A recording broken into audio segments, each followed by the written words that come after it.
Salut, c'est Jonathan. Je voulais te rappeler ce matin de ne surtout jamais te fier aux apparences. C'est vrai qu'on voudrait tous voir les choses se produire devant nos yeux tout de suite de manière très spectaculaire. Évidemment, c'est possible. Mais évidemment aussi, c'est pas toujours le cas. Et les collègues qui servent, comme moi, savent de quoi je parle. C'est pourquoi ne te fie pas aux apparences.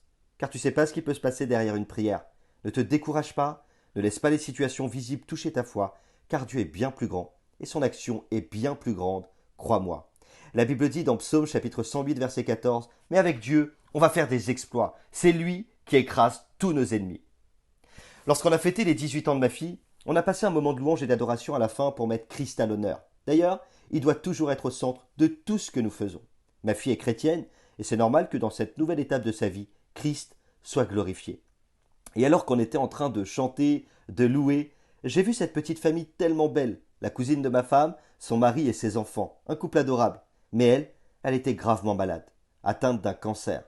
Après plusieurs chimiothérapies, rien n'y faisait. C'était très dur, et c'était pour elle le dernier traitement, la dernière chance. Et alors qu'on était en train de chanter avec la petite équipe, je l'ai regardée, et j'ai vu ses yeux. Il y avait dedans tellement d'admiration pour la louange. Alors je lui ai proposé que l'on puisse prier pour elle. On s'est mis sur le côté, alors qu'il y avait tout le monde, mais peu importe, il ne faut pas avoir honte de l'évangile. Et puis on s'est mis avec David, un pasteur, à prier pour elle et à proclamer sur sa vie ce que Christ a déjà fait, accomplir la dette pour toutes les maladies. Après cette prière, elle a simplement dit qu'elle avait senti une chaleur très intense dans son corps. Puis, elle est repartie. Et moi, franchement, de mon côté, j'ai même pas le relevé. Mais le lendemain, ma belle-sœur m'a parlé, elle m'a dit, tu sais, elle a ressenti hier une forte chaleur dans son corps quand vous avez prié. Là, j'ai compris qu'il s'était passé quelque chose, mais franchement, je ne savais pas trop quoi. 2 mois et demi après, un matin, on reçoit un coup de téléphone pour nous dire qu'elle était totalement guérie. Et crois-moi, quand je dis totalement guérie, c'est totalement guéri. Rien n'est impossible. Plus de traces de cancer, plus de ganglions, c'est une rémission totale. Alors ce matin, je voudrais te donner un simple conseil.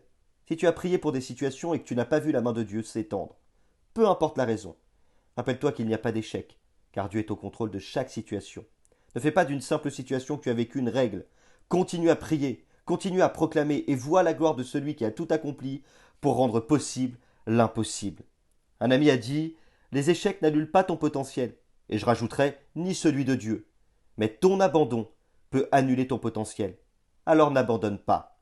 Ce que je voudrais te dire, c'est que il y a des gens qui, à la force de prier et de ne pas voir certaines choses se passer, ont abandonné la foi dans certains domaines, notamment celui de la guérison. Mais la Bible dit crois seulement et tu vas voir la gloire de Dieu. Non, c'est pas qu'un texte, c'est pas qu'un cliché. C'est une parole de vie derrière laquelle se cache énormément de puissance pour les malades, mais aussi pour ceux qui ont besoin de libération. Tu le sais comme moi, il n'y a pas de fluide dans nos mains, mais il y a de la puissance dans nos bouches. Si tu utilises la parole de Dieu, alors proclame sur les corps et vois la guérison, proclame sur les vies et vois la libération. Car au travers de ta bouche et au travers de tes mains traduisant l'obéissance, il peut y avoir des miracles que tu ne soupçonnes pas, mais que Dieu a prévus. Évidemment, je rappelle que l'imposition des mains est réservée dans le cadre des ministères, mais que tout le monde peut prier et s'associer les uns aux autres, car la prière est à la portée de tous les croyants, et tous peuvent être participants pour que des malades soient guéris. Tu peux donc te mettre à genoux, ou même rester debout, et commencer à prier pour voir des gens être guéris. Je sais une chose, et je vais terminer avec ça. Plus tu prieras pour des malades, plus tu verras des guérisons. N'oublie pas, Dieu a mis son potentiel en toi.